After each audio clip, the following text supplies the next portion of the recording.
दोस्तों, एक बड़ी घटना सामने आई और वो घटना थी कि भारतीय जनता पार्टी के राष्ट्रीय महामंत्री विनोद तावड़े पूर्व अध्यक्ष महाराष्ट्र के एनसीपी शरद पवार गुट के जयंत पाटिल से मिले।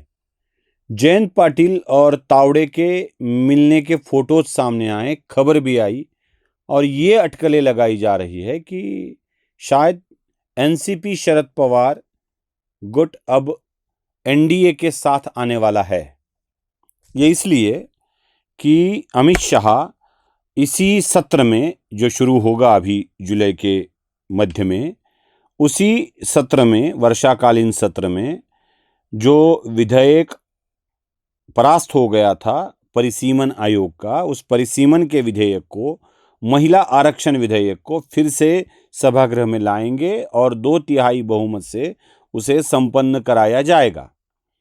और इसलिए भारतीय जनता पार्टी अपने सांसदों की संख्या, एनडीए के सांसदों की संख्या बढ़ाने की प्रयत्न में है और वो इसी के हिस्से के तहत विनोद तावड़े जयंत पाटिल से मिले और ये तय होने जा रहा है कि शरद पवार एनडीए के साथ जा रहे हैं। ये खबर चली।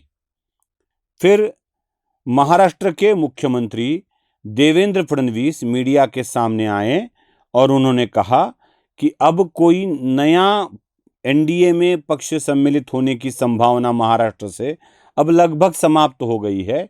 ना ही किसी लोगों को हम लेने जा रहे हैं और ना ही कोई आएगा, बस हो गया अभी, यह देवेंद्र फडणवीस ने कहा।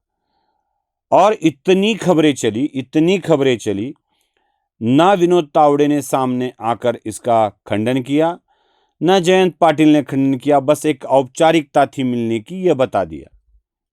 अब मुझे इस बात पर आपका ध्यान आकर्षित करना है कि क्या विनोद तावड़े प्रदेश के राष्ट्रीय महामंत्री होने के नाते जयंत पाटिल से मिलकर पार्टी में सम्मिलित करने का या एनडीए में सम्मिलित करने का निर्णय ले सकते हैं?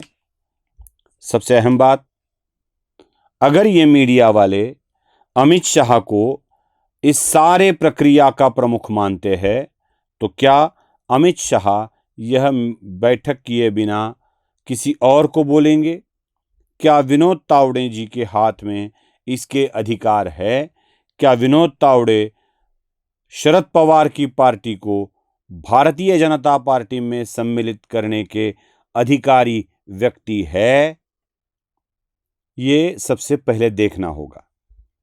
दूसरी बात, विनोद तावड़े भारतीय जनता पार्टी के राष्ट्रीय महामंत्री है और उन्हें इस बात का पूरा पता है कि शरद पवार की पार्टी को अगर अपनी तरफ लेना है तो वह मुलाकात शरद पवार से करेंगे, सुप्रिया सुळे से करेंगे, हो सके तो रोहित से करेंगे। असल हाथ में तो शरद पवार और सुप्रिया सुळे की है। शरद पवार और सुप्रिया सुळे अगर मानते हैं तो ही एनडीए में सम्मिलित होने की बात हो सकती है। तो क्या विनोद तावड़े हवा में तीर चलाएंगे? इतने तो पागल नहीं है विनोद तावड़े की बस चला दिया तीर, जयंत पाटिल के पास मैसेज दे दिया और जयंत पाटिल को कहा कि आप जाओ, आप जाकर बोल के आओ। ये तो नहीं होगा ना। पार्टी का निर्णय लेने के लिए जयंत पाटिल आज किसी भी आधिकारिक पद पर नहीं है पार्टी के। वो पहले अध्यक्ष थे, अब जयंत पाटिल को प्रदेश के अध्यक्ष पद से भी हटा दिया गया है, शशिकांत शिंदे को लाया गया है। और यह काम भी उन लोगों ने किया, शरद पवार के नजदीकी परिवार वालों ने किया कि जयंत पाटिल इस पद पर क्यों रहे, ये सवाल पूछे और जयंत पाटिल को मजबूरन प्रदेश इकाई के अध्यक्ष पद को छोड़ना पड़ा था। जिसके हाथ में कुछ भी नहीं है, ना कोई निर्णय लेने की क्षमता है, उस व्यक्ति को मिलकर इसकी चर्चा कर अपना भी टाइम और उनका भी टाइम वेस्ट करने वाले विनोद तावड़े तो नहीं है। मिले होंगे, बात की होगी, क्योंकि एक बात जयंत पाटिल ने सभागृह में बड़े अच्छे तरीके से रखी थी कि बड़े ही भद्दे, अश्लील, गालियां वाले कमेंट किए जाते हैं, उनके ऊपर केस की जानी चाहिए। तो इसी मामले को लेकर कुछ चर्चाएं, कुछ बातें हो सकती है। और विनोद तावड़े से बात करना, इस खबर को इतना तुल क्यों दिया जा रहा है, ये बता देता हूं आपको। ये जो एनसीपी वाले और मीडिया वाले आजकल खबरें ना विपक्ष के लोग देते हैं। पहले क्या था, विपक्ष के लोग खबरें देते थे मीडिया को, और मीडिया उन खबरों को छापती थी। अब ऐसे नहीं होता है। अब विपक्ष के लोगों को मीडिया खबर पहुंचाती है कि भाई ये हो सकता है, फिर नेता उसको प्रेस कॉन्फ्रेंस में कहता है, और फिर वो खबरें चलने लगती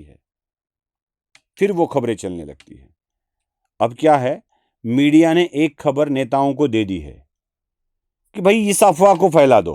क्या है, महाराष्ट्र में नेतृत्व बदल होने जा रहा है, देवेंद्र फडणवीस केंद्र में मंत्री बनने जा रहे हैं, महाराष्ट्र में मुख्यमंत्री बदला जा रहा है।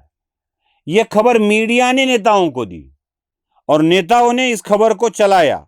फिर नेता ने कहा, ऐसे कहकर मीडिया ने चलाया। आजकल तो पूरे विपक्ष को ना शरद पवार चला रहे हैं, न रोहित पवार चला रहे हैं, न कांग्रेस के नेता चला रहे। कांग्रेस कोई कौन चला रहा है अपने आप को पता नहीं है, वो क्या किसी को चलाएंगे। न उद्धव ठाकरे चला रहे।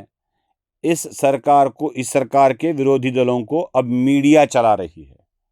मीडिया की यह आवश्यकता हो गई है कि खबरें चलाया करो, कुछ ना कुछ तो मिलेगा, कुछ ना कुछ तो चर्चाएं होती रहेंगी। और इन्हीं चर्चाओं को आगे बढ़ाने के लिए ये मीडिया ने खबर दी है।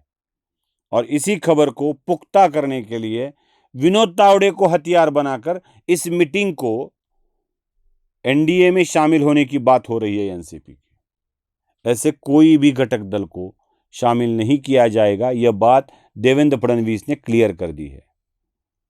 इसका मतलब साफ है कि केंद्र की सरकार को 2/3 बहुमत प्राप्त करने के लिए अब शरद पवार की आवश्यकता नहीं बची है।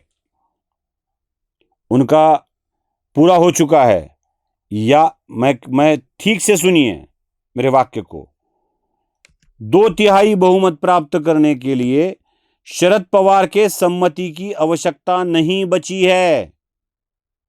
इसका मतलब साफ है कि शरद पवार की पार्टी बिना शरद पवार के बात किए टूट सकती है,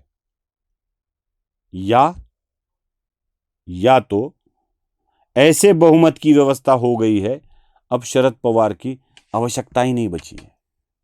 और यही होने वाला है। याद रखिए, मीडिया जो खबरें चलाती है वो बिल्कुल होता नहीं। यह इन 12 सालों का अब तक का अनुभव है, और इसी अनुभव के आधार पर मैं कहता हूं कि यह खबर भी एक षड्यंत्र के तहत ही फैलाई गई है। नमस्ते।